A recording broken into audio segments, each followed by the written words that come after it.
grinding like all day, taking calls. And if I'm not taking calls, I'm making dials to get on calls, and I'm doing follow-up, and I'm building sequences, and like anything I could do to find cash. And I averaged like $4,000 a month. To create urgency, you have to be a dog. And that's where my life changed. First month I made like 7, which was the biggest month I ever had. And then I made 10, and then 10 again. And then it was like 15, 18, 20, 25, 25, 30. That's when everything changed. Whenever you were breaking down, how would you describe the emotion? Was it anxiety? I didn't want to be a failure. And my definition of a failure was going through school and not making anything. So I gave myself these 4 years to make something work. I'm putting every dollar into ads, into mentorship, into everything that I can to make this thing work. I did this dropshipping thing, which didn't work.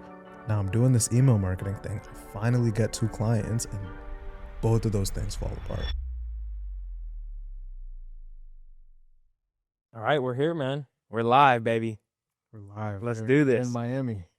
In Miami, caffeinated, a couple days before the new year. Nick, dude, I'm super stoked to have you, man. So for context, we barely know each other outside of your hilarious and awesome reels on Instagram with the 200K a month YN, bro. Whenever I first saw you, I was like, what is this guy doing? And like, you hooked me in for sure. And I'm like, is this just one of those guys who's playing the bit, but then you start dropping sauce, then you actually know your shit. Then I see you with the whiteboard, and I see you cooking up. So we had an exchange on Instagram and ended up having a good conversation. So now we're here, man. I'd love to just welcome you and kick things off from the very beginning. Like I talked to you a second ago, I'd love to just understand, like, we can go complete 0 to 1, like origin story, where are you from? How'd you get into sales? Then we can talk about that for a good bit. Then we can explore what you're doing with coaching and the state of the industry and all those things. But to kick things off, let's just go back to the beginning, man. Like, tell me where you're from. How'd you get into sales? You can pick the starting point. Well, welcome to the city. And Let's thank you roll. for having me. Thank you, man. Thank you so much. To take it back from the very beginning, I was born in Kenya. I came here when I was 2 years old. Both of my parents were like in their early to mid 30s. I think like early 30s, both of them. Okay. So they were starting fresh, right? And my sister's like 10 years older than me. So they had a 12-year-old and a 2-year-old starting totally fresh. And they were making like $6 an hour. We were living in Massachusetts. And I learned a lot of hard work through them, because for years, that was their life, is making pennies on the dollar in this brand new country. They were accountants back home. Mm-hmm.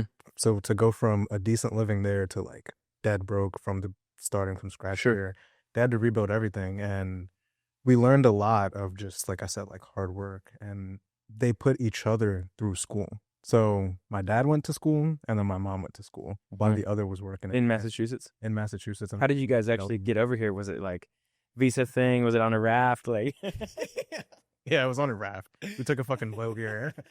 Nah, I don't know the details. I know there was like some type of raffle for a green card, and really, my parents won it. And this is like 2002. So is that really how it works? Yeah, it was like some type of a raffle. Yeah, and I think my parents used to do it all the time until they finally got it. And we came together, and bro, I remember these times it was much easier to get things like citizenship. So I think you had to be here for like 5 years, and then you just like take a test and get it. And by then I was 7, so my parents took it. They didn't have any problems. Now it's difficult, bro. Sure, it's really, really hard to get now, and I see people my age struggling to be able to get like citizenship here. From Kenya, or just in general? From Kenya, from different parts of Africa. Like, I see them like really struggling to be able to get citizenship. So that was like my first blessing, is that I was just right place, right time. My parents happened to win the raffle. God is good. God is good, bro. And I came. And my parents, like I said, put each other through school, and they were nurses. And they were LPNs, so like just under a registered nurse. And I didn't grow up poor, right? Like, I didn't come from the trenches and the mud. Mm-hmm. But combined, they made like 70-80 grand for a family of 4. Like, they still struggled to some degree. For sure. So they went from accounting to the medical field. Yeah, one thing about Africans when we come here is, healthcare is like one of the quickest ways to be able to make a living. Sure. Versus having to go through the corporate grind. Yeah. So it only took them like 2 or 3 years to be able to have like real careers and real jobs. And they did that for a while. They're still doing that. And they made a lot of sacrifices, right? Like 70-80 grand for a family of 4. They made a lot of sacrifices. They put us in private school, so I was able to see money. And I think that was one of the beginnings, is being able to see it, which when we talk about the entrepreneur story, it'll kind of make sense there. But they made a lot of sacrifices. They got into a lot of debt, and that's kind of what put me here. And Yeah, seeing these rich kids, I was like, I have to make something of myself. sure. And my parents came from the mud. Well, it's interesting because, like, if you obviously, like, you say you're not from the trenches, right? But coming from Africa, it is like a complete shift. Mm-hmm. And props to your parents for really doing the damn thing. Word. I think, a lot of times, sometimes when you have parents in that situation, you can either learn from what they do and follow it, or you can learn from what they do and do the opposite of it, right? But it Mm-hmm. sounds like you had some pretty solid role models as far as that goes. And obviously, like, work ethic, hard work, great attitude. Was your dad like a positive attitude type of guy? Like, what was his demeanor? Yeah. Was he more like a, you're a failure, you got to make it happen, like kind of like overbearing, like wanting you to succeed, or what was that kind of dialogue like? I think there were parts of my dad that were a little bit of like mad at the world. Yeah. Because I mean, this is my hypothesis, but because we came from being an accountant to kind of starting fresh here, and like back home, they think that America's made of money. They literally think you walk outside and it's raining money. So relatives have a lot of expectations and stuff. And for him, when it comes to expectations for me and my sister, he just didn't want us to be losers. Like that was the big thing. So he pushed school really hard. Like he's a very direct, very like tell you how it is type of dude. And he pushed school really hard. And it was basically like you're a fucking failure if you don't go to school. Yeah. And so that was ingrained in me for a really long time. And I thought that was just the path I was going to go. So I was like, fuck it, I might as well go to a good career. So to me, it was physical therapy was where I was kind of leaning towards. And the place that the entrepreneurship origin story starts is, again, I told you I went to school with rich kids, right? There was a gentleman who invited me to his gym, and this was like the Equinox of Delaware. It's called the Hack, right? Okay. And he invited me there, and bro, this was my first time seeing like a luxury. I'm talking about they got saunas. Yeah, They yeah. got they got saunas. They got all types of shit. They got like 3 pools. Like it was just like bougie for no reason. Right, right, right. And I remember we were in the steam room. They had a steam room and a sauna. Why? Who knows? Bro, I love a steam room, bro. Yeah, it was my first time in a steam room too. And I remember I went in there and there was this Asian dude and he was like tatted up and he was a real estate developer. And he's just talking to us. We're like 17-year-old kids. It's a couple months before school. How old is he, you think? Maybe like 35. Okay. Maybe. Yeah. He was also an immigrant. And he was telling us a little bit about himself and it sounded like my story. Immigrant, parents came from nothing, yada, yada, yada. And he said he's making like 60 grand a month with real estate. And I was like, I didn't even know you can make 60 grand a month. I was like, what the? I didn't even know that's possible. Right. Like I'm about to go to school for 60 grand a year. Mm-hmm. So we get to chopping it up and he says that he like flips real estate. So I start going down that path, that rabbit hole. And I thought that was going to be the thing for me. Sure. Like flipping real estate. I find Graham Stephan, I find Meet Kevin, like all these guys. Meet Kevin, legend. Yeah. And I quickly realized that takes a lot of money to do. Sure. Did you ever have like a real estate like journey or phase? I met those two guys online from the personal finance side of the equation because they were big into stocks and stuff too. And I went to school for finance. So I thought I was going to go like banking, like Wall Street type of thing, but I just decided like I didn't want to do the whole cocaine and Corvettes. Like I realized like you either go and play the New York game, right? Like Wall Street, or you become a banker. And I'm like, fuck that, both of those options. Like early on, I didn't want to get tied down. And like before I finished school, like I'd always worked full time, but I was like selling weed on the side and like doing that whole thing. And so I always took pride in the fact that I would work 40 hours a week and go to school. So I did all those things first. But when I started gaining a little bit of leverage and not exchanging my time for money, like I realized like, okay, the real estate thing does require capital. Yeah. I like the cash flow. I don't have a big nest egg because with selling weed, you can't really save the money. So I was just like, it had to go out and back in. And so, but I found Meet Kevin and Graham Stephan through the finance thing. And I remember in 2020, like getting into stock trading and doing options and stuff. And like, I bet a bunch of money on a couple different stock options. Some did really well, but then I lost like 20 grand. So I had my little nest egg and then I just blew it. So yeah, I didn't have, the real estate thing, I respect a lot of those guys. And I just did an interview with my buddy Kendrick, who's based in Charlotte, and he's doing really well with wholesaling from the get-go, like getting into real estate with other people's money. But I never had that phase. Yeah. Yeah, I mean, I never actually like started. So with the real estate thing, it was I had a so I was like, okay, this is gonna be the thing for me. And I'm watching all these YouTube videos about flipping and investing and all these different things. And I had an uncle. He wasn't really an uncle. He was like family friend, Mm-hmm. and he flipped real estate. So he was a dog, and he would like let me come with him and shit. And we would like ride around, see his different properties. This property's shit got stolen in it. This one, Mm-hmm. the tenants just disappeared. Like all these crazy things. And he's telling me the amount of money he has to put in it. 30, 40, 50, close to 100 grand sometimes. And I'm like, oh, I don't got that kind of money. I don't have 100 grand. So that's when I pivoted into finding like ecom and stuff like And that. this is like 18, 19. 18, 19, yeah.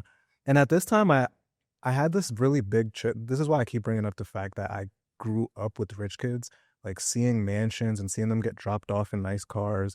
I used to have to walk to the gym at school, Mm-hmm. like, because they were pretty close by. And it was like a 20-minute walk. And like they'd be flying by, some kids even younger than me, in like the brand new cars. Bins. So that put a big chip in my shoulder of like, I have to Oh, make yeah. money myself. Yeah, man. Like, I think, like, being broke is relative, right? Like, if you make $20 billion, but all your friends make 40 billion, well, that's, You're you broke. know what I'm saying? And like, Yeah. for me, I grew up like super low income. Like, both of my parents were on welfare and stuff. And like, I developed that same type of chip on my shoulder. Um, I don't think it was an anger, but I think it was like, um, what would the word be?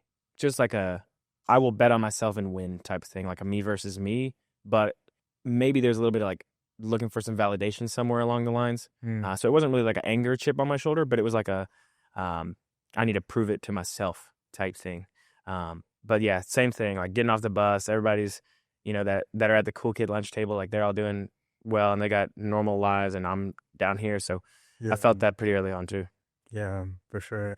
It was definitely a lot of anger. I remember the first thing that came of that before like we get into the e-commerce stuff is going into senior year. I was like, I'm going to get a car. Like, there's no way I'm gonna start school without a car. Like, I'm gonna Mm. get a car. So I had a job at Rita's, so ice cream place, and then I also had one at a restaurant that I'd work at night. So I'd go from to morning like 8 to like 3, and then like 4 to 10 at the restaurant, and I'd bike all the way up. Yep. And then the summer came, and I actually got a car, and obviously it wasn't as nice as theirs, but I got a car, and that was like the first kind of click to me of, okay, maybe they Hard didn't get here days. through hard work, but I could get to where their parents are through hard work. Yeah. Well, I think honestly, man, I look back now at how I grew up and I'm so blessed. Like you said, same kind of thing. Like bought my first car myself, like made all the payments myself. And I would work literally when I was in school, it was like I would go to tennis practice. I played tennis and I would get off at 5 and be at work from 5:30 to 10:30 every night. Mm-hmm. And then Friday evening was my only time off. And then Saturday and Sunday was a double, like 8 to 11, 15-hour shift. So I was working like 40 hours a week. Damn. And I got into some legal trouble. So I would basically give like half my paycheck to my lawyer and half of my paycheck keep it. But I still always worked 40 hours a week. And like at some point I was like, I got to start making something faster, Yeah. But looking back though, I think I'm so glad because I'm so appreciative of the little things like fresh water and like heat in a Mm-hmm. house and Mm-hmm. like the stove being on, like because I had dealt with not that, like where we couldn't even, like sometimes we didn't even have hot water. And so I have this really good muscle of gratitude that allows me to appreciate a lot more when typically the guys who grew up with the rich parents and they didn't have to really work for it, like they end up blooming later in life because when they get hit with the real world, they don't have any sort of foundation to step off of, right? Whenever you're younger and you work hard for a car and you just, it builds like these values and these principles. And then when you get into the real world, it's like you have a little bit more skin in the game. So you're not as shocked by it. Yeah. That's why I think like sometimes you'll see like the kids who grew up like that, they'll go to college and they'll just demolish like they'll fail, they'll just get drunk because they don't know how to cope because they're on their own for the first time. So like looking back, I'm super blessed at the way I grew up. But in the moment, like it can feel like the world is kind of against you, Yeah, it's definitely a dick punch. And what's interesting about what you just said, I don't know the exact number, but I saw a statistic. It's like, I'm pretty sure it was beyond 50% of people who, however much money your parents were making when you grew up is more than likely what you're going to be. Oh, it's like 90. It's like 90%. Yeah, something like that. It's something funny. crazy. Yeah. So the fact you came from poverty, like you said, and you've made so much more out of it is like you're the 10%. Mm-hmm. And as we grow up and we're around more people, like even here in Miami, a lot of the people I know who have money came from money. And I don't say it in a bad way. but they came from money. And a lot of the people back home who I know who are struggling, their parents were struggling too. Yep. So I think it makes it even more impressive. Yeah, well, I appreciate that. It's funny. I was listening to Chris Williamson on the way here on the flight, and he did like a 25 lessons from 2025. And the first lesson that he kicks the podcast off with is something like um, the parental attribution fallacy or something like that, where it's like he talks about how a lot of people think that they got all the bad stuff from their parents, but they forget that each of those have an equal and opposite good thing about it, where it's like, I always had to be the one that settles the arguments, and that's like my trauma or whatever, but it's also the thing that allows you to de-escalate in your company now, right? And Yeah. like he gives like 18 examples of how like this bad thing from my parents is actually on the flip side of that coin is a good thing, you know? Mhm. And so, yeah, I think honestly, like that's one of the things I think I'm blessed with the most is I just had what is it? Not the foresight, but whatever it is, the ability to have said, fuck that, I'm not staying here, you know? Right. George Mack talks about this idea of high agency, where it's like you make life happen to you instead of, or you make life happen instead of life happening to you. Mhm. And so, like, you can tell kind of when people move out of their hometown or they have that chip on their shoulder for whatever reason, they'll actually end up going further. And Got something to prove, right? yeah, it's like you got something to prove, you know. And so, like, Hormozy talks about how if you like if you want to teach your kid patience, like you wouldn't just give him what he wants, you'd make him wait for it. Or if you want to teach him hard work, then you'd make the goal take 6 months instead of, you know, a week or whatever. So Right.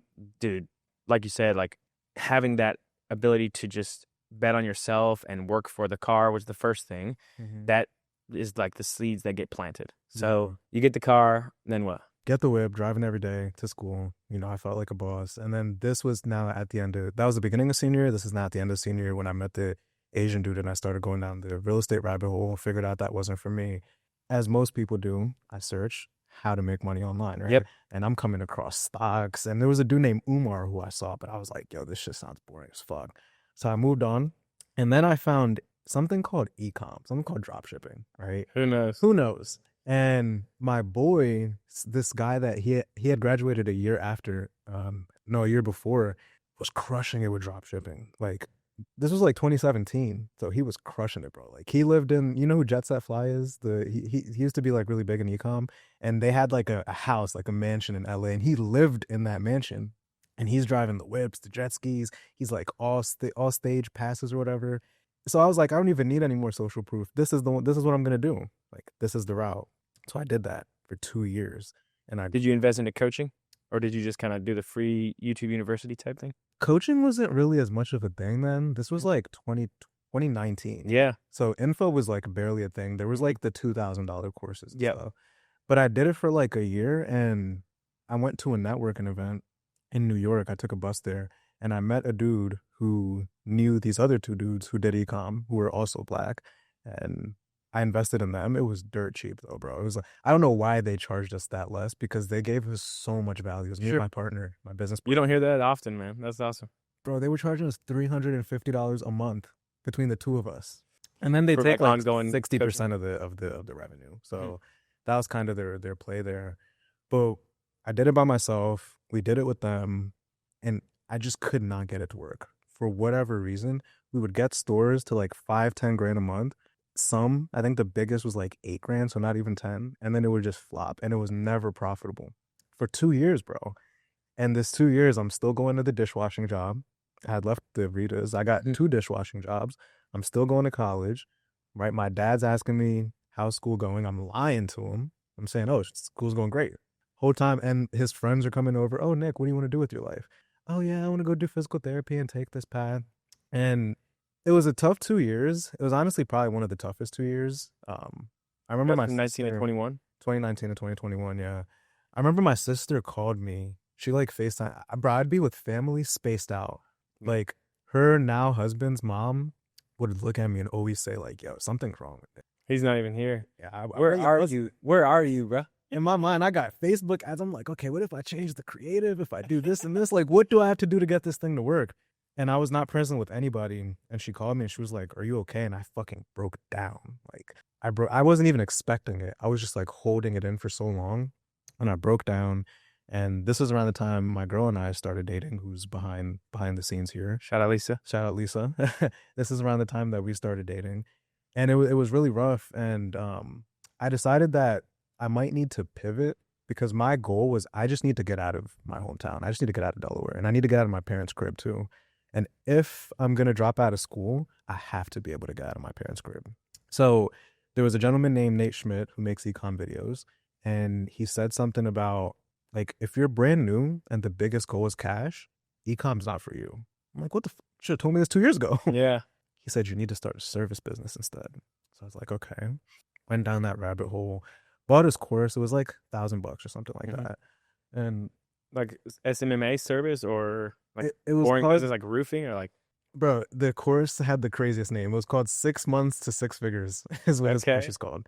And it was selling email marketing services like copywriting to ecom brands. So then I come on Twitter and I see guys like Cold Email Wizard, and he's talking about these different strategies to be able to cold email these businesses so that they could be able to, pay you like $2,500 a month. I was like, if I can make $3,000 to $4,000 a month, like I'm golden. I'm golden. Right. So I bought his course, which was like $200. So I've been investing into these little courses because again, mentorship wasn't as big of a thing. Bought his course, was like $200. Learn cold email. I start assaulting cold emails. I start demolishing them to like any business I can find on the scraping software. Lead scraper. Yeah. Lead scrapers, Apollo, like all of those. I think they got like Clay now. I know some guys that run that play. Yeah. Yeah. Yeah. It's definitely a good play. I was in Tampa with a lot of the cold email people. Like, what's funny, like as you're talking about this, right? Like I'm thinking like you're the type of person that's willing to take those steps and then pivot if it doesn't work out or you don't find the thing. And most of the time, any business model works, right? Unless you're, selling like, butterfly catching or something, like who knows what. Like as long as it's a real business with a TAM that's a decent size, you can kill it in any business. And so people just won't do the time though, but you're doing the cold email and you start assaulting it. I agree, bro. And I think this is why in my sales career, I've resonated really well with BizOp. Because I get that, right? Like for one, I've been all these different prospects. I've been the guy working lower level jobs. I've been the corporate guy. I've been all these different prospects. And even if this isn't the thing for them, I know that one thing is going to lead to another because that's how it happened for me. Yeah, and it's like a lot of people go through they buy the Ty Lopez course back in the day or whatever it was. Yeah. And it's like paying your dues, like I paid $7,000 for like a completely ridiculous mentorship where it was basically just like motivational quotes and like you ever see that meme where it's a dude and he's like, I just bought my success course? Yeah, and it's like the first module is mindset. Now upgrade to the VIP to get the rest. Yeah, totally. But it's kind of like you pay to play, you know? And if you're the type of person that's going to make it happen, it's just iterations, you know? And I think people need to be reminded more that your first business will likely be a total failure. It depends on how you define failure, though, because failure just means like you gave up.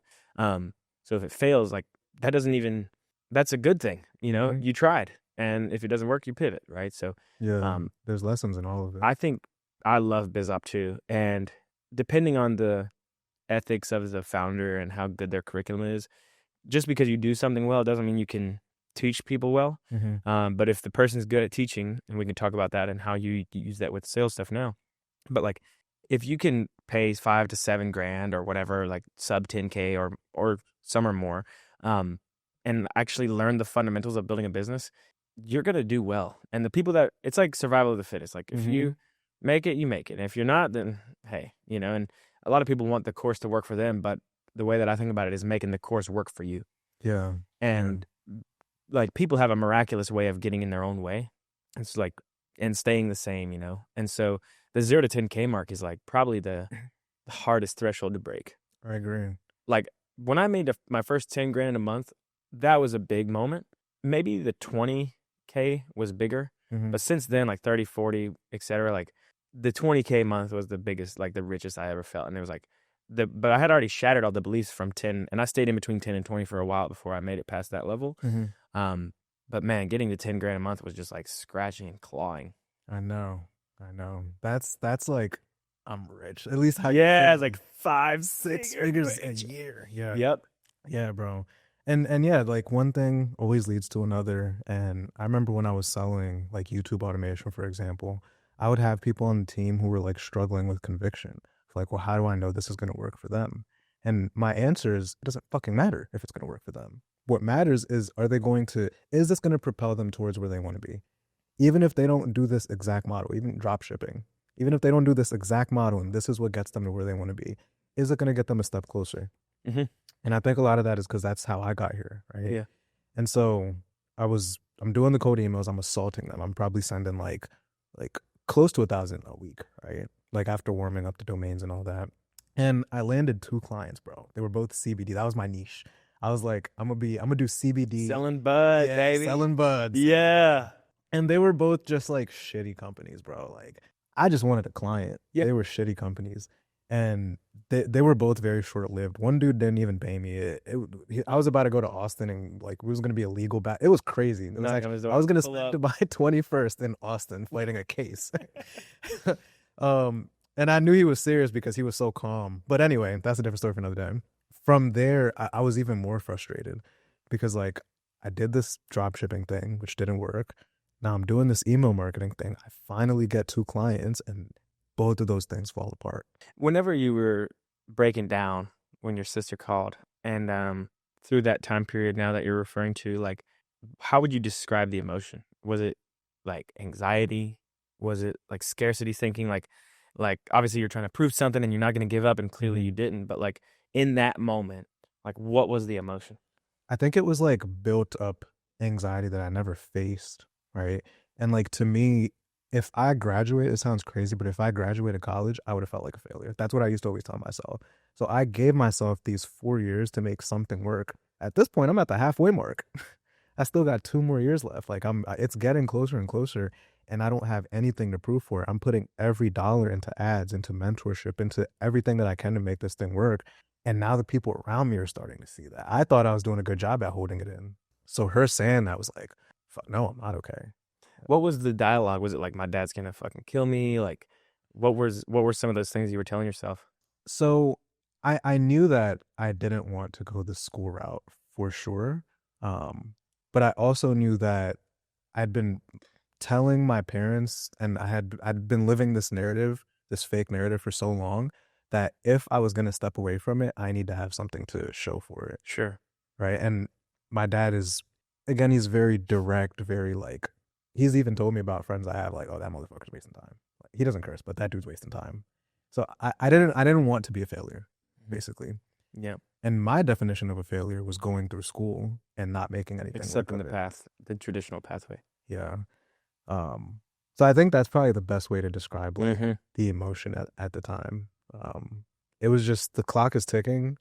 I've been working 2 years at this thing. Nothing's working. And I just have anxiety building and building and building because of how close that day is. Bro, I had a thing during COVID on my whiteboard and it said X amount of days until school. And every day I would go on there and I would erase it and put another number in it. And bro, I had to enroll for classes. Like I didn't even make that deadline.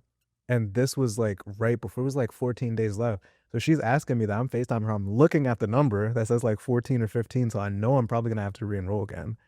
And it was just all that shit built up. It's tough, man. And I think like that's where it'll be, even though you probably have faced a handful of up and downs since then, and of bigger magnitude sometimes and more risk, and it's not over, right? There's going to be more up and downs. Like that first stretch though, like that's the make or break point. Like in sales, we talk a lot about how like typically it's probably like a cliff after 30 and 90 days. Like people usually don't make it a month or 3. And then 6 months is like a small percentage of people make it 6 months into a commission-based role.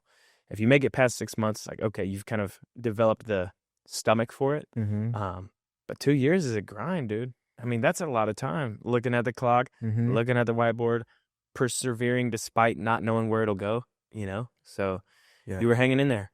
I was after, and I've made reels about this too. This is when I had a manager who now constantly asks me like, how can I do what you're doing? And this, that, and the third. But I'd be in the back of the kitchen watching like Facebook ad strategy videos. Yeah. Just like mindset videos and stuff. And he would always have something to say, like negatively. Yeah. Oh, corny. Yeah. What do you think you're, Tony Robbins, motherfucker? Cornball. Yeah. Like, oh, he's going pyramid scheme guy. Yeah. MLM. Yeah. And he was like, "Oh yeah, and I've seen people do pyramid schemes. This is what scared me. One, this didn't scare me, but he said I've seen people do these pyramid scheme things, and like they're still broke 10 years later. What scared me is that he said he had bigger goals for himself. Like he wanted to. I won't say what he wanted to do, but he wanted to make more of himself. Hmm. And as time went on, he started to let go of that. And then he had just stayed at this kitchen job for close to 20 years. And I'm like, what if that's, I was like, nah, there's no Yeah. way. There's no way that's going to be me. Um, Well, you see that in the service industry too. Like I was a waiter mhm. for like from 18 to 22, and before that I was in the home like food service industry, so like taking care of the general public. And I think everybody should go and Mhm. take care of the public just Amen. to earn their stripes. But as a waiter, you see the same thing where, like specifically if you're a server who gets paid like cash tips, you'll get $100. If you're good, you'll make 150, $200. If you're some of these girls out here in Miami, you'll make a couple hundred a night, Yeah. maybe 1,000 Couple sometimes. bands. Yeah, a couple bands. And like it's a it's just a hamster wheel where you Mhm. get the cash, so you get that dopamine hit to where you'll come in and you'll know you'll make bread and clock out with the bread on cash. Like, and so many people get stuck in that because you could probably make 100 grand as a server, It's in a dangerous. good restaurant. Mhm. Which, hey, if that's you, like, no harm, no foul. But that was what terrified me too. Was like someone would be like, "Yeah, I'm 23 years veteran," and I'm like, Mm. "Fuck me!" Like, I pray to God that I'm not here in 3 years. I know. So no disrespect, but like, if you look at that pathway, what's interesting is I thought a lot about. I have a friend who his goal is to make 5 grand a month, and he just wants to make 5 grand a month and have free time to do whatever he wants with his time. Mhm. And I used to like bash my head against the wall, like, why is your goal so low? But I started to come around to the fact that like the way that you and I think and the people that'll resonate with this message think, it's not for everyone. And not everyone should have the same goal. Cause it's like, I don't even want to like do the joke, but it's like someone's got to put the fries in the bag, right? But like Yeah.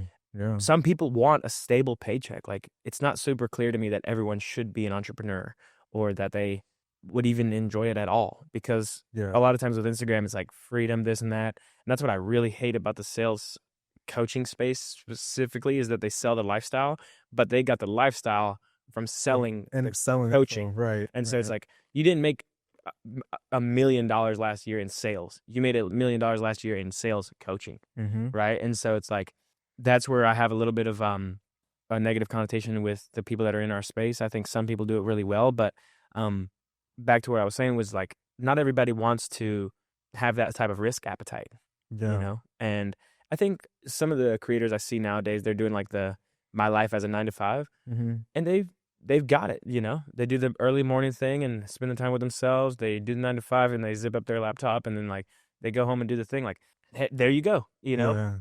So not everybody should have those goals because it's It's like one definitely of those different 1% strokes. things. Yeah, it's definitely different strokes. I think there's a good amount of those people who do want those things but have suppressed it. I think more people, more than like we would even want to know, like do have these big goals, and maybe at one point they did want to do these big things, but reality kicked in and they Hmm. kind of suppressed it. Well, that's why I love the biz op stuff, like you were saying, Yeah. because I'll get on a call. Like I sold for the Premium Ghostwriting Academy, and Hmm.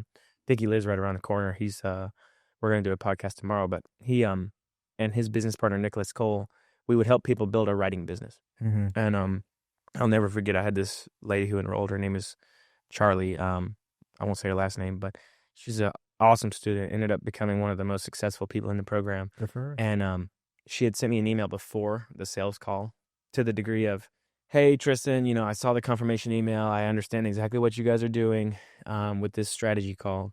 I'm gonna go ahead and let you know, like, I've already invested into 2 programs and they didn't really work out for me, and I kind of got left hanging.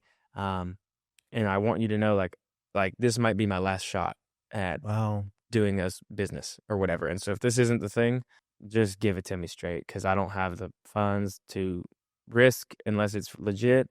And I want to make this work, but I'm skeptical, and I'm coming to the call with my questions." And I'm like, perfect, no worries, totally hear you there.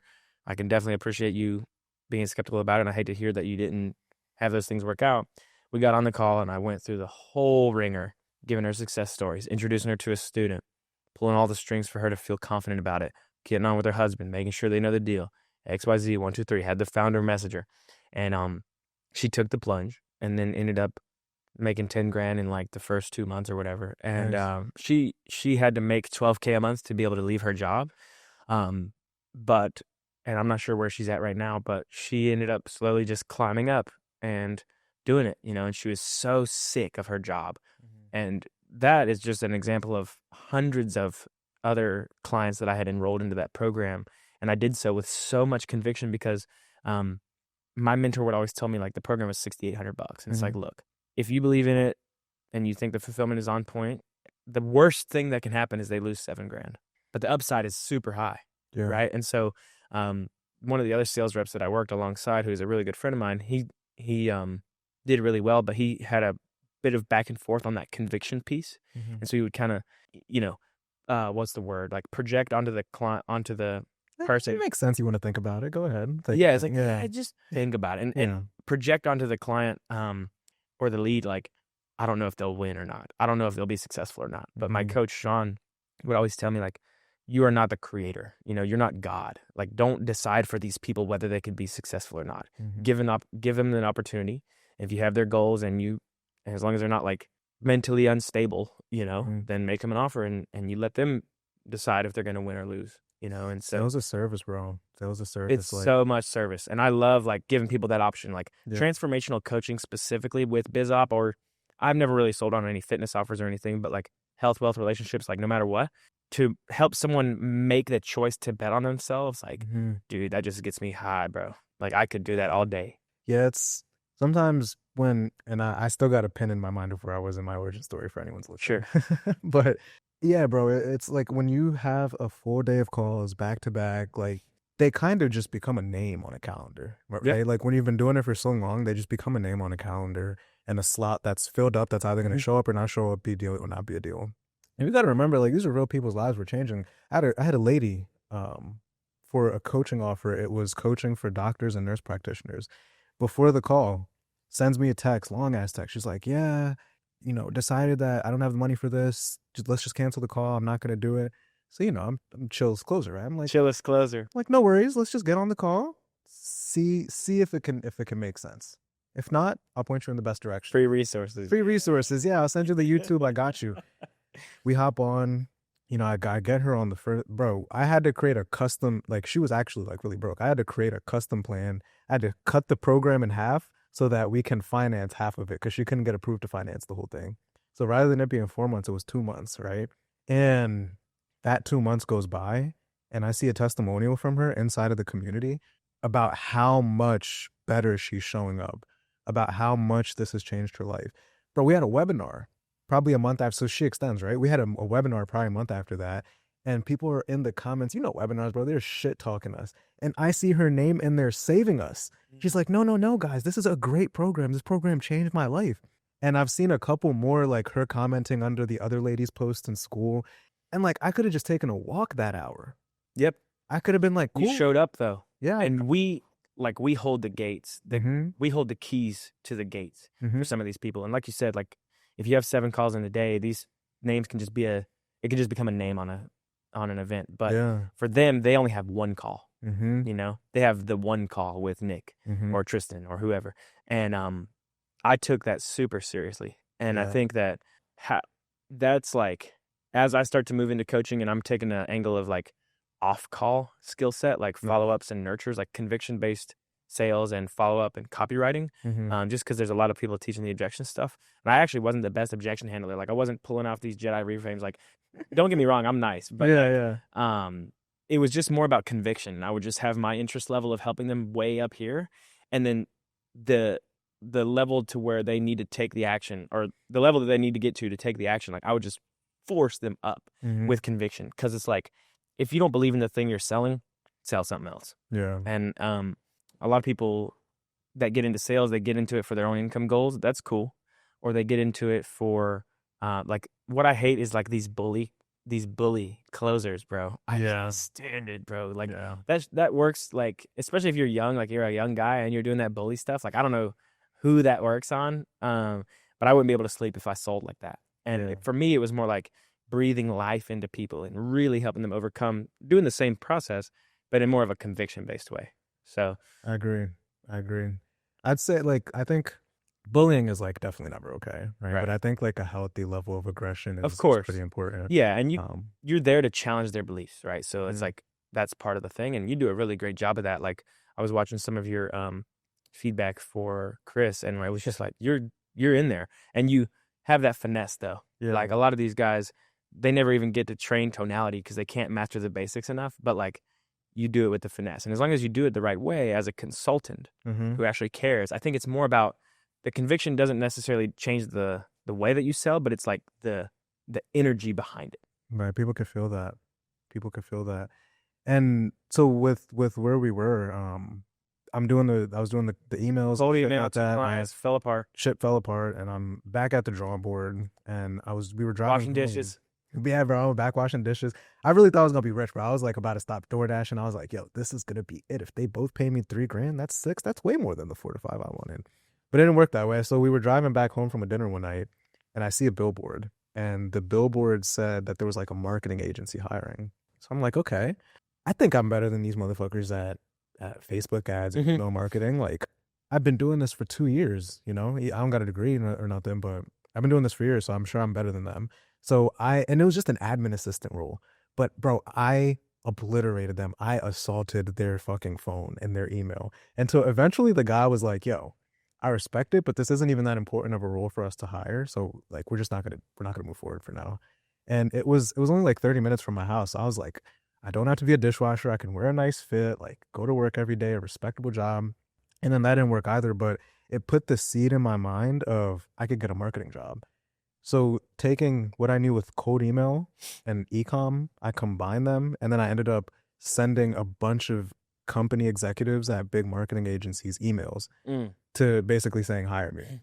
And bro, I was printing interviews. Like this was like an unpatched method. I'm sure everybody does that to get a job now, but this was Probably not. unpatched. Probably not. Really, really, No.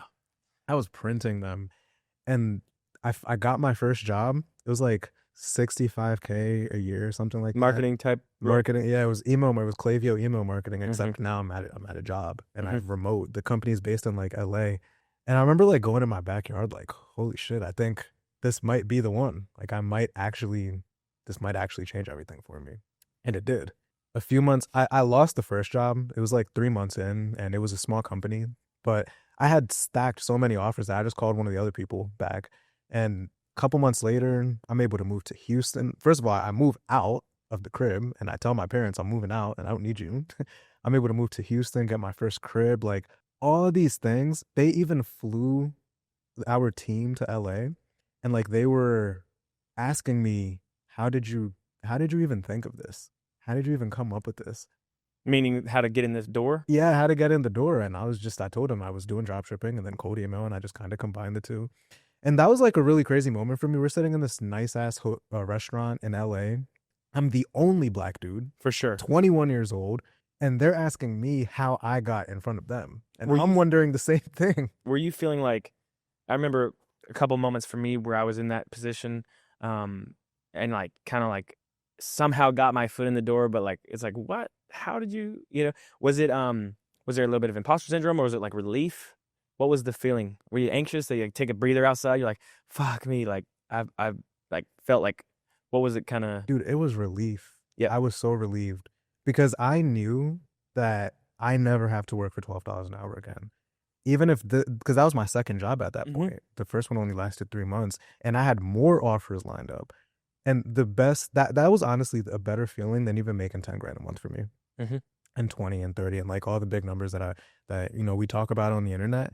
That told me that I can make a real living and I don't have to bust my ass and I could do it from the comfort of home. Yep. And that was like game changer for me. So you're in Houston now, Hmm. crib. Did Lisa comes? Yeah. So, Yeah. Lisa came like a year later. So I had moved by myself that first year. She came a year later. And then I also got so this is where I get into sales now, right? So I realized that the corporate world was not for me because the same anxieties I was feeling came back. I would say even a little worse because on the surface, I have benefits, like good ass benefits, work from home, good job, good that health pay, insurance, baby.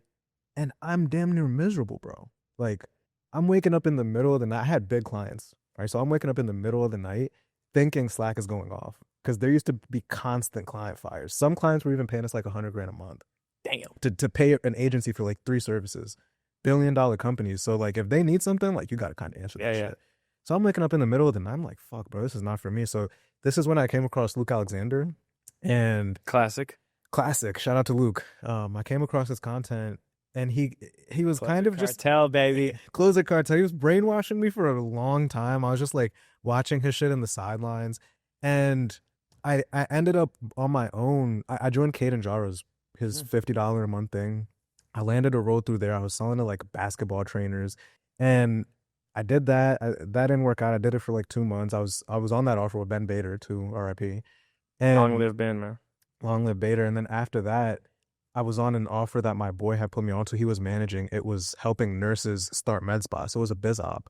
And I'm doing both at this time, right? I'm working the agency job. Oh, really? Nah, I'd left the other offer, but I'm working the agency job, which is a full-time job. It's demanding as hell. And I'm selling on this offer. So both are falling apart. Like, I'm fucking up with clients. My close rate was total shit. And like nothing was working. And the same anxiousness comes back again. This is now the third time I'm like, because I know the feeling very well. Comes back again, and I'm like, yo, something has to go. And I sat there and analyzed what did I like versus what did I not, and I realized what I liked was the sale of getting the job. I didn't actually like the job, but to be able to sell myself as a 22-year-old with like little ass braids and like no experience, and then you guys are paying me now 85 grand. This is a second job. That's what hyped me the most.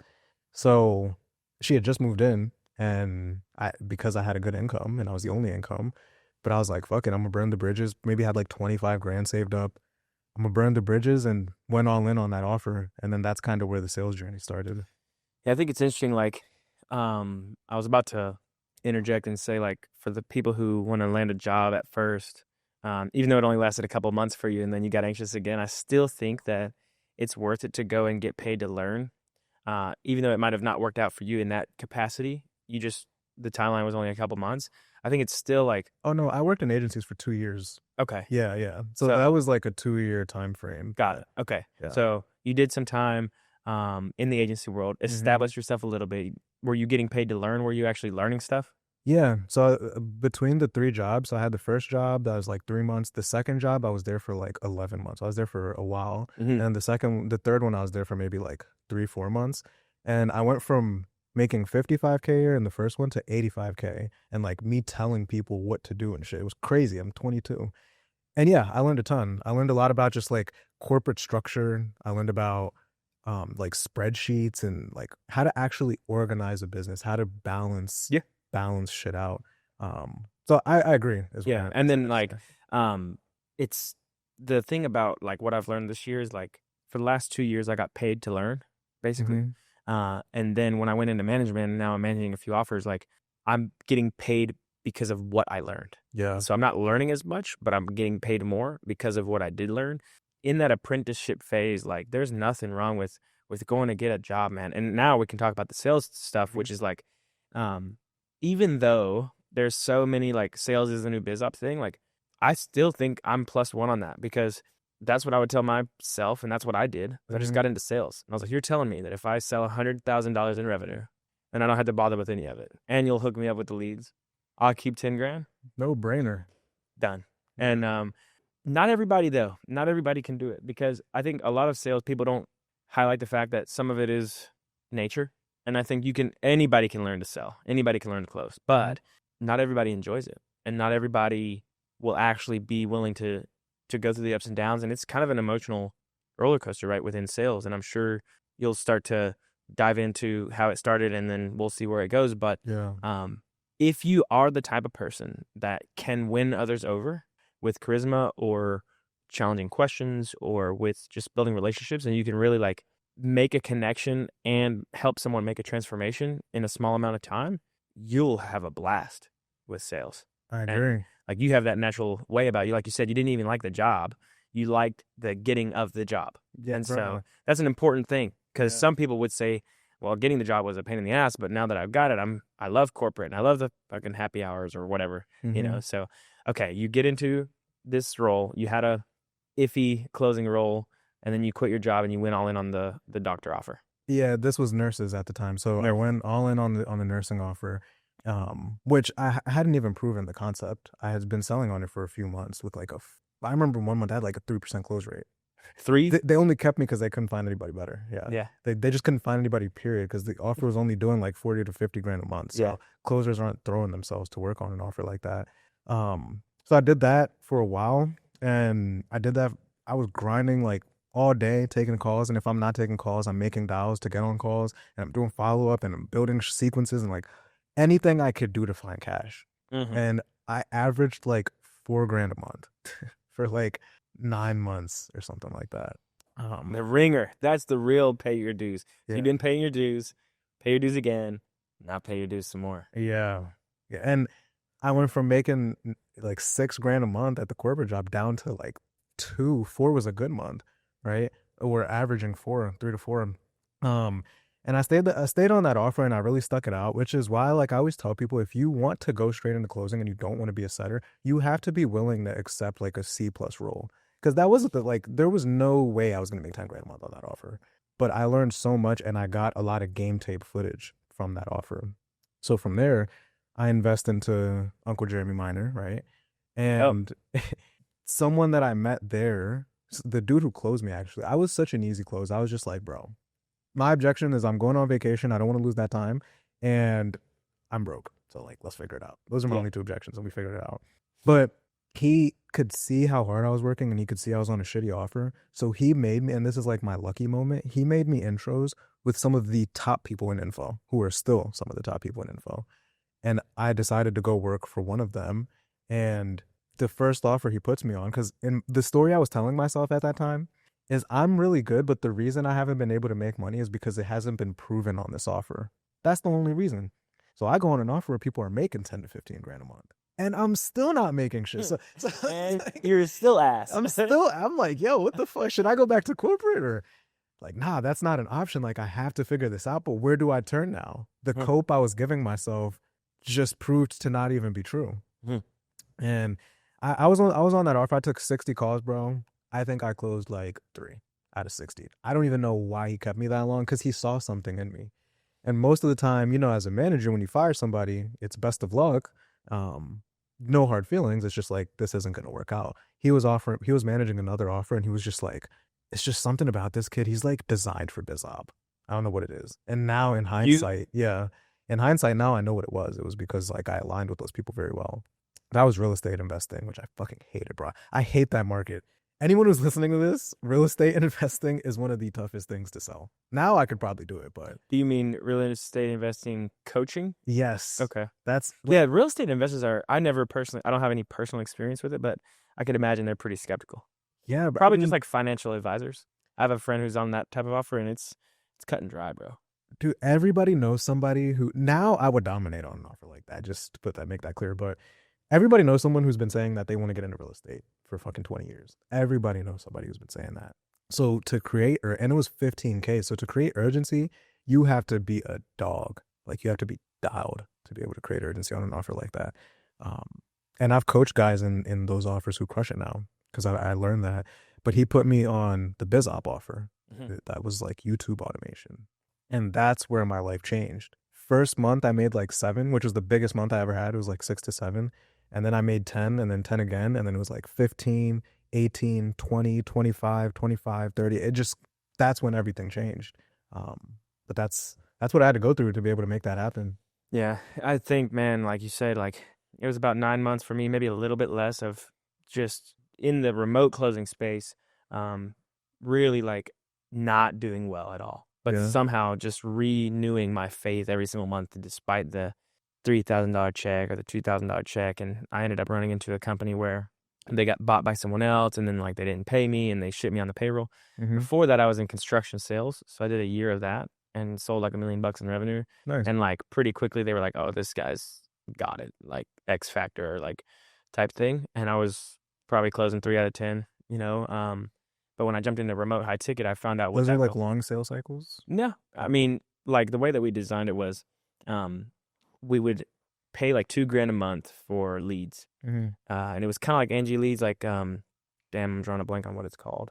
I've heard of Angie's Leads. It's Um, like for contractors and shit. yeah, Yeah. damn, that it used to be called something else, but Angie Leads basically, and we would run a form where if someone needed a roof or a deck or a bathroom remodel or whatever, um, we would get their phone number. They would submit a request and they would get the Mm, lead, but so would every other company around. right. And I learned setting through that, setting my own in-person appointments, and we would go on like an hour radius. I was getting a ton of windshield time, like driving to these houses in the middle of Tennessee, like in the middle of nowhere, basically, because I had left my serving job, didn't want to do finance, took a sales role with my two buddies. I was effectively the third co-founder, Mm, not on paper, but they were like, "Hey, we need someone else to come and build this company," and I was like, "I'm down." mm. And we would set the appointment, and then we could go for a one call close, but it was either a one or a two stage, like one or two.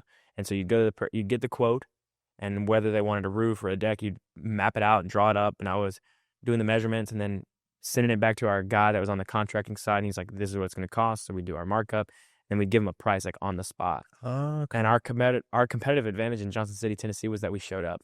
Mm. Like it was like the middle of nowhere. I'm sure it's probably a little bit tougher now because everybody's moving there, but they were like, "Oh my God, you answered the phone." And so Yeah. we had they had strategically chose that location because there was not a lot of competition, and we went out there and raked it in. Ultimately, we struggled with the fulfillment part of the business, like actually getting the jobs done, because it's actually really hard to build homes basically Yeah. or do renovations. And but I got my chops there, and I remember I had my spreadsheet. I sold 1 million in a year, which was like they told me like if you could do that, you've got it, or whatever.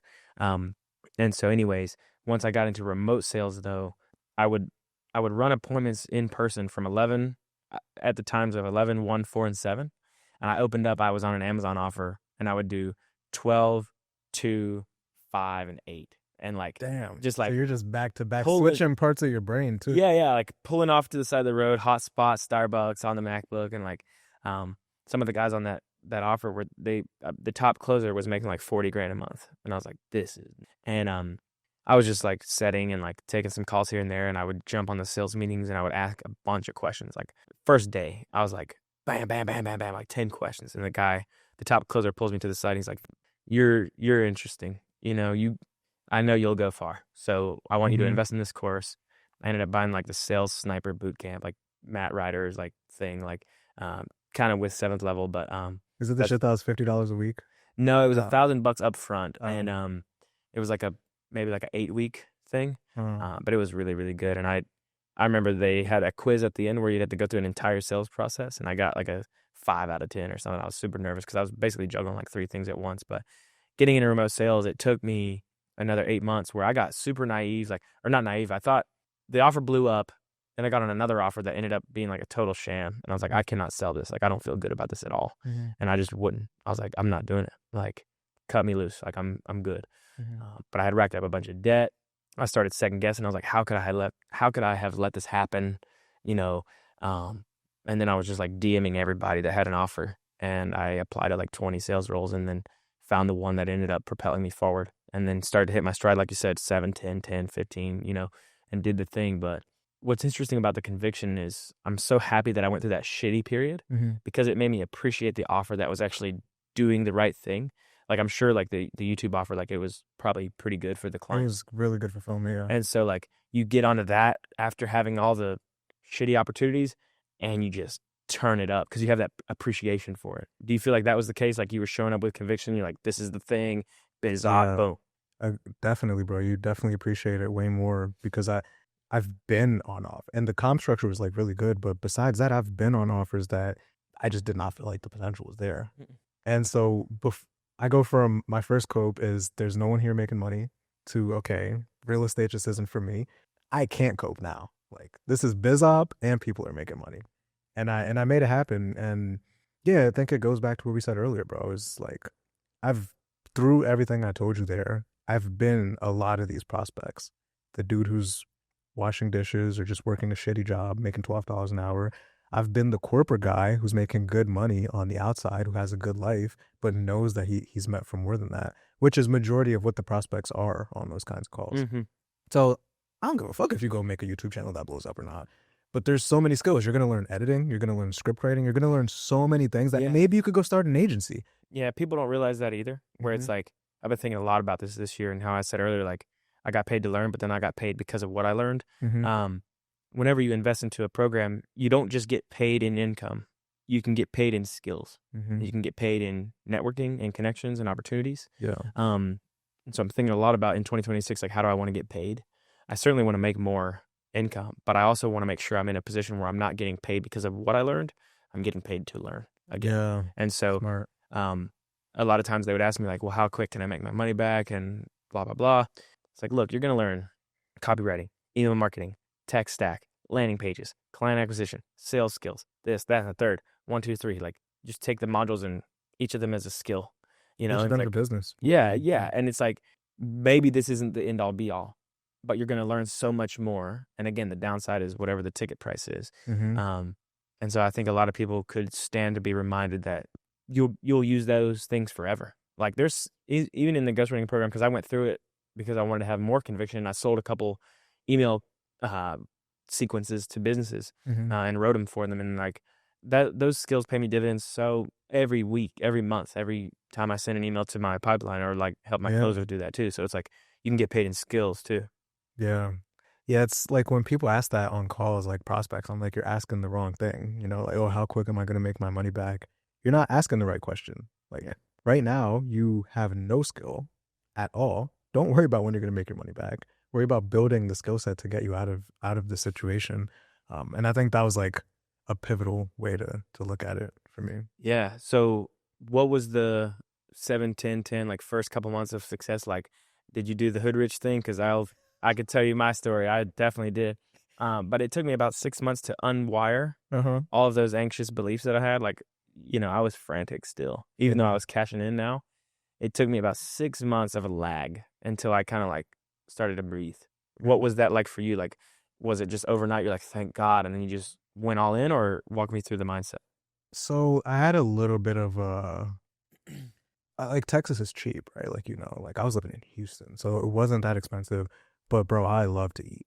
So that was the first thing, bro. Ask her. Like we were eating, we were going out at the time. It felt like a lot, like once to twice a week we would go out, and the tab's like $100. But Yeah. I can finally be able to do that, and that was like the big thing for me. It's just being able to eat whatever I want. Yep. And then I had this lady, her name's Chef Kui in Houston. If you're ever in Houston, it's like the best private chef there is. She used to meal prep all my meals. And that was like 180 a week to meal prep everything. And it was like 15 meals. It's good So price. doing that, I was like, yo, I'm rich. I got a I'm private living. chef. I got a high rise. I can fucking work whenever I want. Those are like the big, I never got like crazy. I didn't do anything crazy. Like didn't get a crazy car. Didn't go waste all my money on an AP or nothing like that. Yeah, I think the levels of income go 5, 10, and then from 10 it doesn't really change. Well, 20 grand a month is different than 10. And then it's 30 and then 50 and then it doesn't unless you want to buy like a boat or something like or you're flying private, like it doesn't really change. Mm-hmm. But going from like 5 grand a month where you're budgeting and things like that to like 10 and 15, when you get into that 15, 20 range, you just don't think about purchases. Anything under a grand feels free. Like, Yeah, it's like, and especially in the closer mindset, which has its downsides. You're like, oh, I'll just sell a deal, and that's that, you know. But I think graduating from I'm not worried about what the grocery bill costs to I can eat at like a white tablecloth restaurant here and yeah. there on command, like that is such a sweet spot. And I remember for me, like having that 1 year of like one of my mentors early on told me, hey, like every single week, go to a white tablecloth dinner because it's not actually that You got much. that advice too, right? Yeah. And it was like, do it because it's not actually that much and it'll make you soak it in and you don't have to delay that for long. So Yeah. you're eating dinners, you're eating good. It forces you to disrespect money, right? And I remember the first like big thing that I spent money on at that time was, and this is the most memorable, was taking my family to Jamaica. My brother-in-law and I, so we were all going to go as a family, a little bit of financial problems. So some of us weren't going to go. And then I looked to my brother-in-law and I was like, dude, what if we just split it? And it was like 20 to 30 grand split between the two of us. And it was great, bro. My parents had a great time. This is the second time my mom's ever been in a 5-star restaurant or hotel. Dad's never been. And they don't have to pay for anything. And it was like the sickest experience. And seeing that, I was like, yeah, this has to be the norm for me now. Yeah, dude. It's funny. I think Johnny, he shared with me like one of his goals when he first started was like to take his mom on like a safari in Africa. I'm Hmm. pretty sure he's there right now. Nice. Yeah, he like sent like picture of the lions or whatever, and like um, Nice. it's super cool to do that. I think that's definitely one of my goals for next year. I haven't done the whole splurge on my parents in a vacation way. Like I Hmm. bought my mom a couple cars here and there, and like I cover all her bills and stuff. But just from like a maintenance perspective, I should add that to the list stuff for next year. It's a beautiful feeling, bro. Yeah, I think it's well deserved too. I think you definitely should. And something that I remember you were saying earlier about you came in, you sold a million pretty quick, is like it's a little bit of a different pivot here, but the type of person that you need to be able to make this work. Because you see people come and go. I think you said 30, 60, 30, 90, and then 6 months, Hmm. right? Is like the trend that you see. Sure. Part of the story that I missed, bro, is the dude who hired me on the offer he was managing. I told him I want to get into high ticket sales because he used to always post about it. Sent me a course, said go through this twice and let me know. Bro, course was long as shit. It was like 50 hours, 40, 50 hours. I went through the whole thing twice in like 2 weeks. And I was like, yo, I'm ready to go. And Tristan Steckler told me a similar story about a young man who works for him or worked for him, who he sent a course. He's like, go through this, went through the entire thing in a weekend and has started hitting record months shortly after. And it sounds like you had that too. Oh my gosh, bro. When I got on my first offer, I was super blessed because they had invested into the 8-figure boardroom. And so they had the 7 FSA, like entire Cole Gordon thing. And I had done the NEPQ 3.0 or whatever. My friend paid for it and gave me the login and I went through it. Mm, But I demolished that course, bro. I demolished it. Like mm, every single thing, taking notes. Me and my boy Connor, we would go back and forth and like practice the different states and heaven and hell island and all the beliefs and blah, blah, blah. I would drown. I drowned in it, you know. yeah. And so many people want to make the money, but they don't want to do the off call stuff, like getting better at skill set. And like, you know, a lot of times, like Dylan, he takes the route of it's not about sales training; it's about the offer. Mm, That's true. But like the difference between you kind of know versus you know versus you're advanced, you can triple your income just by getting better at your skill set. And I think it's like it's par for the course where if you want to make over 100K, you've got to take your skill set seriously. Like if you get lucky on a good offer that the people are hungry for it and they are organic and they're kind of just like laydowns where you need an order taker, mm-hmm. that's cool.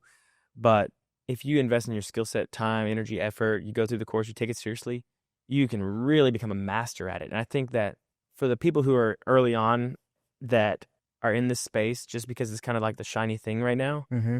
they're not going to last because they don't love it for the game. And like, I'd love to hear about the second chapter and then like what ended up leading you to go into coaching. But I drowned in it, man. I was pouring all on the skill set. And like, we would have a once a week meeting with one of the account managers from Closers, a guy Mm-hmm. named Sean Ray. Yeah, he's a Who, beast. Yeah. bro, he taught me. Learned under him for like 2 years Mm. or maybe a year and a half, and then Temple Naylor. Skilled good motherfucker too. Yeah, he's a beast. And then Temple Naylor, I learned under him for like a year. Now he's doing his own thing, and he's got his own program, and I think he's into management as well. Mm-hmm. But they taught me everything, and I took it so seriously. Like I showed up on the coaching calls, and I just said, I'm gonna be your best student. You tell me to do something, I'm just gonna do it, and I'll iterate immediately. So I would get the feedback from the sales coaching call, and then apply it on the next call, and it would work. And then I Mm-hmm. would do it again, and do it again, and do it again. So I definitely took the skill set piece seriously. Yeah, it's important, and like you said, it's right now it's kind of a biz op, right? Like getting the high ticket sales it sounds cool, and a lot of people get into which kind of was what makes the reason I have a job and I have a business, right? Is because they come in and realize that it's not that easy. But I think after coaching a good amount of people, the people who implement the quickest are typically the people who are on the testimonial page, right, or on my YouTube. Like there are times I'll have to repeat feedback like 3-4 times with them still doing it. That I just need to like be like, bro, don't send me another call until you fucking implement this. Mm-hmm.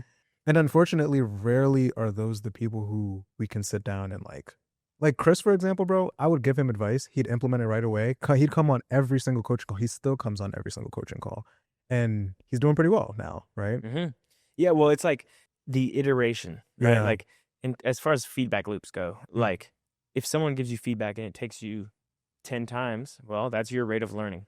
Yeah, to implement it and not implement it correctly is one thing, but to just not implement it at all is, Yeah, is a, well, it's I don't know what it is, man, and I think that's why I hesitate. Like, one thing I do not want to do yeah, is work with beginners. yeah, Um, and it's just because like I don't want to have to, what's the word? Babysit you on those things, right? Like I want you to implement what I say. Like I'm coaching a guy right now. His name is Mike, and he's the top closer for the I won't say the offer that he's on, but he it's a big offer, and they're doing really well, and it's a good company. He's the top sales rep, and I he just pay. I told him I'd work with him for free because I don't have that many clients, and I was like, let me just get you right, and then you yeah. can give me a testimonial. He's like, how about I just pay you $5,000? I was like, bet. That's even better. And Mm-hmm. that shows me You that serious? you're serious about it. And he was like, I don't want you to be half in it. You know, I want you to be like energetically in it. And I'll tell him one thing, he does the thing. I help him write an email, he sends the email. Mm-hmm. I tell him to do the text, he said, done. And it's just I've like, been seeing the screenshots. Yeah. just let me know when it's done. And I think that I coached another person who every week it was like, my God, dude, I told you what to do. And so Yeah. I'm getting there with the coaching. And I mean, I'm managing closers for my own, like for management. And the people that iterate the fastest Mm-hmm. are their rate of learning is higher. And I actually think it was Hermosi who made a video about right now or maybe a couple months ago in his company he's hiring C-suite executives, and it's a big deal Mm-hmm. because the C-suite people that you put in your company is like arguably like what takes you to those bigger numbers. Yeah. Um and he said that he hires for not experience but for rate of learning, which is how he defines intelligence, and how you define learning is when the behavior is changed. Mm-hmm. And so it's like, I'll take someone who's intelligent, which means they learn fast, Yeah. which means they change their behavior fast. Yeah. And so if you can get someone who can take feedback and execute on it, they will just dominate. I agree, bro. Because again, like I'll never make anyone feel shitty about themselves. Like if you're literally just not getting it and you take it to the call and it's not working, then it's okay. Like maybe I need to explain it differently. Maybe we need to. But if you're just not doing it, it's like I was coached by Sean temporarily, and I hopped on a coaching call when I was selling to the doctors because I was like struggling with the particular avatar. He gave me feedback. I instantly implemented it. Like the next call, which was right after I implemented it, and the next day I wrote a Facebook post, or it was in Circle, right? I wrote a post in Circle like, "Yo, Sean gave me this feedback. It fucking worked." Mhm. Whereas I could have waited 3 calls, 4 calls, like let me warm up Yeah. with it a little bit. And I was Yeah. like, "No, I'm taking this shit here. Let's see if Yeah. it works." So back to where we're at, you started hitting some record months. Yeah. How long were you on that offer?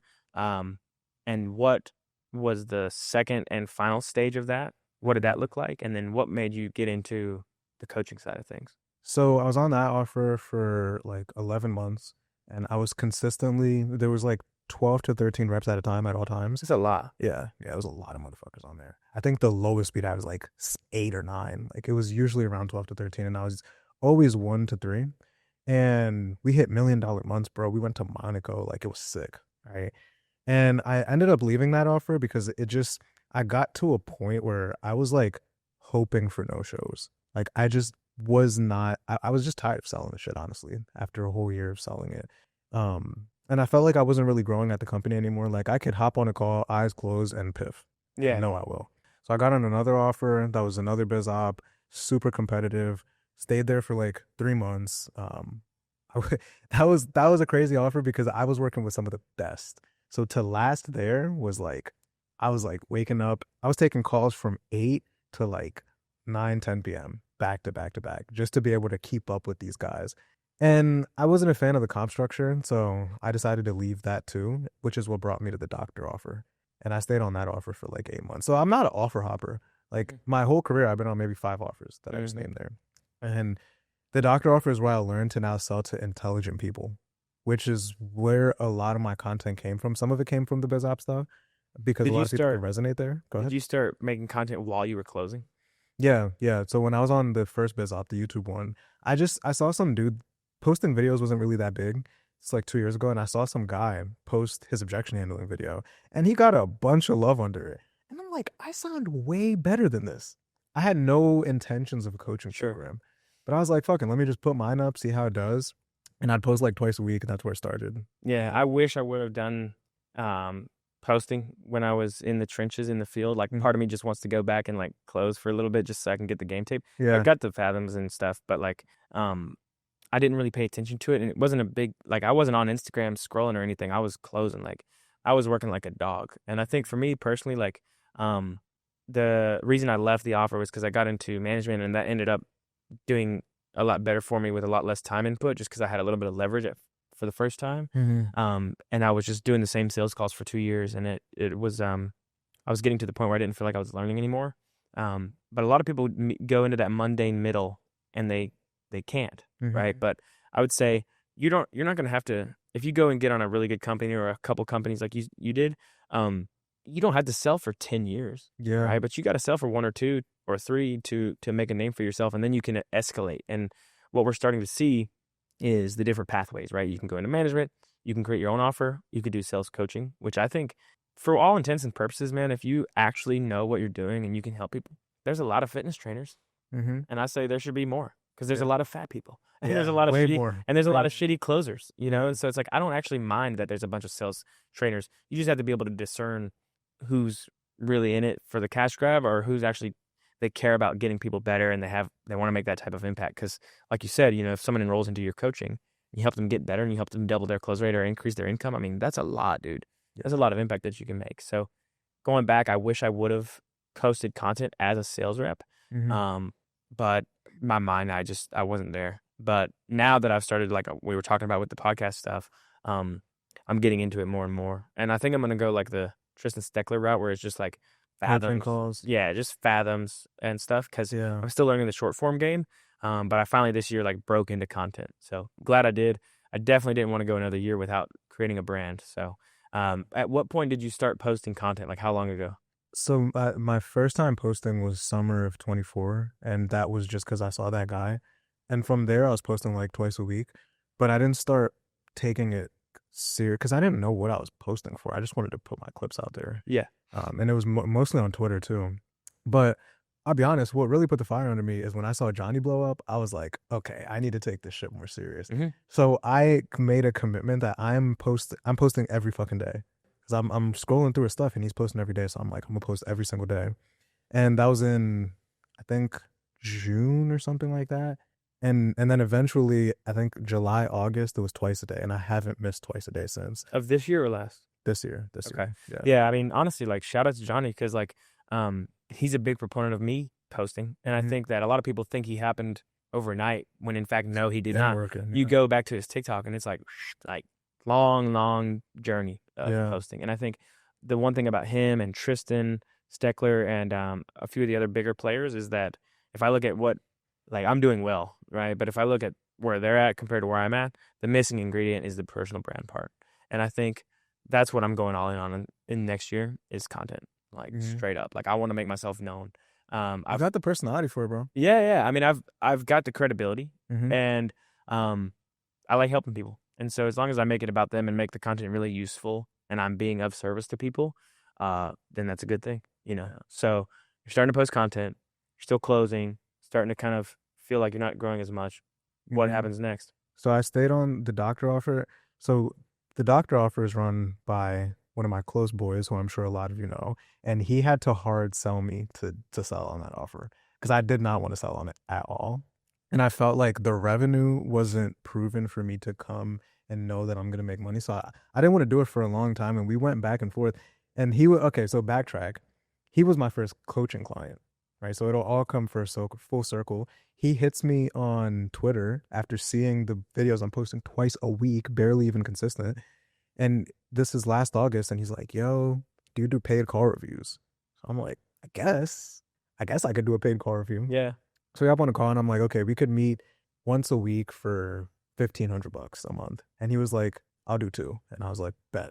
So we do that. He was traveling at the time, but come to find out, we live in the same building and the same floor. He literally lived right across from me in the same fucking building in Miami. Bro. Yeah. And he wanted me to, you know, after me coaching him for a while and his company hitting record months, he wanted me to come sell for him for a long time. And I said no, until eventually when I wasn't really feeling it with the e-com offer is when I went to sell for him. And it was a lot of fun. Almost every month was 6 figures, like 100, 120, 160 grand a month together. And this offer, though, is what helped me. This is when I started getting consistent with content, for one. And 2, this was like high level people, and you can tell they were high level people just based on the conversations we're having. I'm not hitting them with heavy as the head that wears the crown. Like, Never. I'm not saying shit like that. Like, that's not No, gonna land with a not gonna doctor, land. right? Nope. But that was where I started posting consistently, and like he was my first client. He introed me to another client, and from there I was like, okay, like maybe coaching is the route that I could go. These two people have gotten record breaking months, and then it's been up from there. And so you're saying 160. So are you the only closer? Only closer, yeah. Okay, so you basically partnered with him effectively and like just took over the sales calls entirely. Yeah. He was a founder-led sales. Yeah, so he was, yeah, exactly. So he was the only one doing it before, only Okay. one on the phones. And then we started hitting some record breaking months together. That's so fun, dude. And you guys just live on the just same me floor? too, yeah. Yeah. I know a lot of That's teams fun. do that with like 2-3 closures to hit Mhm. 160 a month, and Yeah. we're doing it just us. Yeah. I mean, it's so one of the things I've learned this year is like part of it is the game that you're playing, but part of it is also who you're playing it with. And that's why I enjoyed working at my previous company so much, because it was just A players. Mhm. All of us were just owning our departments, crushing it, Mhm. making it happen. And I lived with the other two closers that were the second and third place guys. Like I moved them into my house. I was like, let's get a big ass compound, high rise in Charlotte. Nice. You know, got one guy recruited him from New York. He was actually living in Germany from New York, but I got him to come all the way to North Carolina. Then the other guy came in, and so we just had a closer compound. It was just us three all day. You know what's crazy, man, is I wish we would have like ultimately I wish we would have like documented that a little bit more. Mhm. Who knows, you know, over now, but Content house right there. yeah, bro. I'd have been the OG. Yeah, I think God, that time in my life was so fun. And Yeah. I've got it from my own memories, but we had a lot of fun running it up and just being in the same house, coming out of the bedrooms, like slam the door, like, fuck, I almost had him, or oh, I just got this one across, or piff, you know, and we would eat beef and just like grind. Like, Just talk a bunch of shit. yeah. You know, that's everybody wants to in our circles like get to the big months and do the big income and all that stuff, but like the journey is it shouldn't be underestimated, man, because when you're in that groove and you're like you said, you were next door to your boy and y'all were doing the whole thing together, that's where it goes quick, you know. Mm-hmm. Can't take those times for granted. Yeah, yeah, I agree, bro. We used to do sales training and fucking have Wingstop. Like we would just order Wingstop, rip a vape, and I'm reviewing his call that he puts on the TV. It would have been cool if we documented more of that. Sure. For sure. Yeah. And that's why like the cost of inaction of me not doing it going into next year is I'll take that for the loss that I didn't do it, you know, the years before. But Yeah. so you're going to get consistent with the content. Now you're upping it to daily.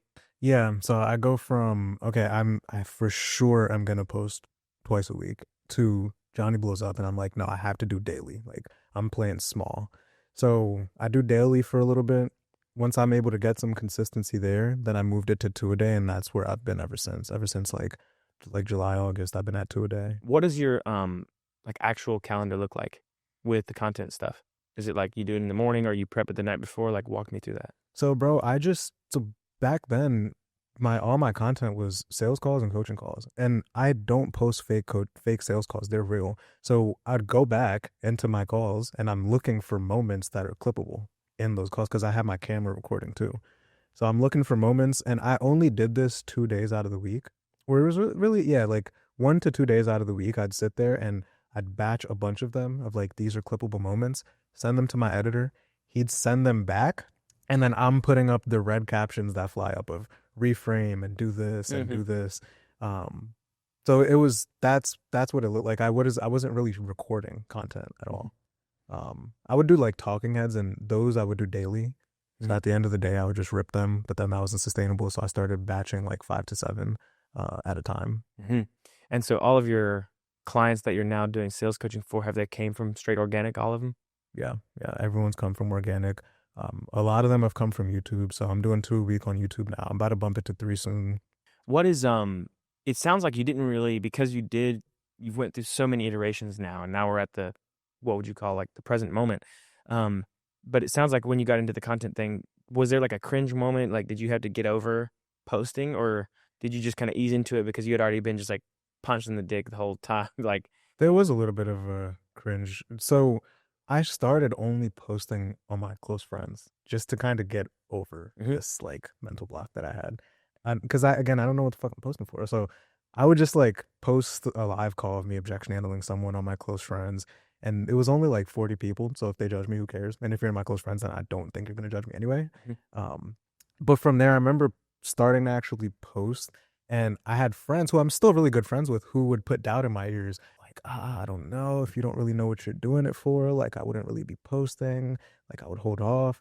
And I'm glad I didn't listen because now I have all this content backed up that like will always live, you know? Yeah, I think it's important, man, to like just everybody has that moment where like if you look up to some of these people that you follow online, like 1% of people are creators Mm-hmm. and 99% of people are consumers. There's some opportunity there Yeah, with for just that sure. equation, right? And like you'll see somebody who does really well in their life and they're like just start posting, right? But it's like it's so important, man. Like even I've got like a couple hundred subscribers on YouTube and like what 4K on Instagram, like it's nothing crazy. I'm gonna be relentless about it now. But even just with I think this is like number 20. I think this will be episode 20. Nice. And bro, people have messaged me like, bro, your podcast changed my life. I got this notification from YouTube where it was like 2,000 hours of watch time or something stupid. I'm like, what? Like, Damn, it's pretty good. yeah. It's like, wait a minute, hold on. Like, and so even when you think about like if a podcast gets 1,000 views, which most of mine are doing like a couple hundred, it's like 1,000 people sat around and watched an hour of me talking to somebody. Like that's Mm-hmm. insane, dude. And the the sales thing is like 1-to-1, where you can help someone change their life like direct on the Mm-hmm. call. But with marketing, you add on that, and these platforms, it's like 1-to-many, 1-to-millions, 1-to-multiple, and that's where I'm really trying to get into my bag this year. I was just like making Yeah, myself known and making that impact more scalable. it is crazy. Like, because sometimes, like, now that I'm at two a day, like, sometimes I forget that there's real eyeballs on the other side of it. It's just part of my day that has to be done.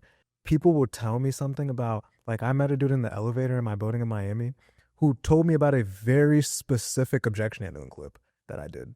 And I didn't even remember it. It was so long ago. And he was like, dude, I took this shit to a call and closed the deal. I don't even remember the post. So it's crazy how much impact that Yeah. it has, and you forget, even if it's a couple hundred, bro.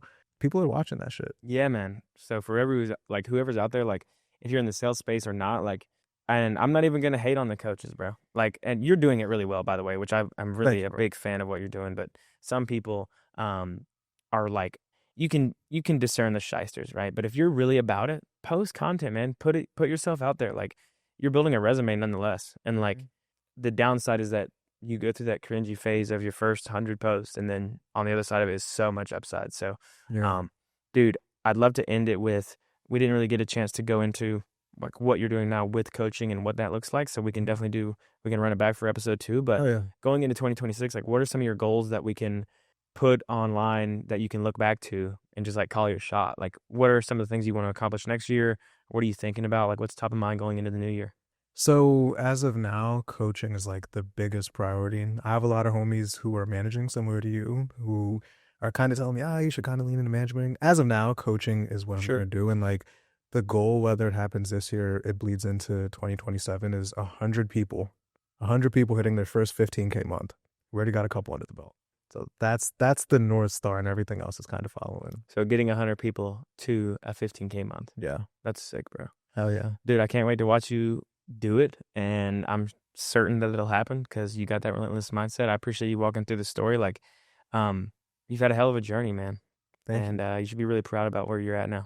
Appreciate it, bro. So, Appreciate it. This was fun. yeah, dude, let's do it. We'll run number 2 back and we'll go from there. Yes, sir. God is good, man. Happy holidays. 2025 coming to a wrap. Episode 20. Let us know what you want next.